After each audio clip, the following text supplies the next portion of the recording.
నీటి సమస్య అని అంటున్నారు.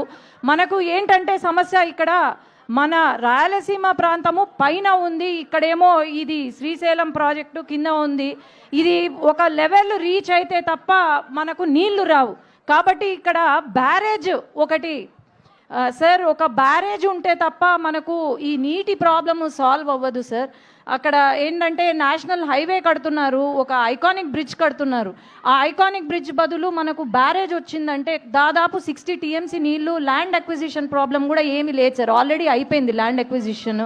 కాబట్టి సిద్ధేశ్వరం దగ్గర అక్కడ గనుక బ్యారేజ్ పడితే అసలు ఈ నీటి సమస్య అనేది ఉండదు సార్ ఎప్పటికీ కూడా.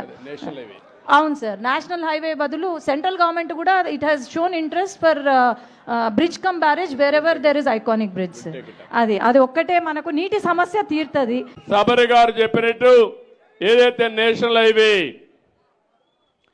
ఆ బ్రిడ్జ్ దగ్గర సిద్ధేశ్వరం దగ్గర ఐకానిక్ బ్రిడ్జే కాకుండా దానికి నీళ్లన్నీ పెట్టడానికి ఏం చేయాలో గవర్నమెంట్ ఆఫ్ ఇండియాతో టేకప్ చేసి ఐకానిక్ బ్రిడ్జే కాకుండా రిజర్వాయర్గా తయారు చేయడానికి ఏం చేయాలనో చేస్తాం. దానికి కూడా శ్రీకారం చుడతా అని చెప్పి తెలియజేసుకుంటూ మరొకసారి అందరికీ నమస్కారాలు, ధన్యవాదాలు. Thank you everybody.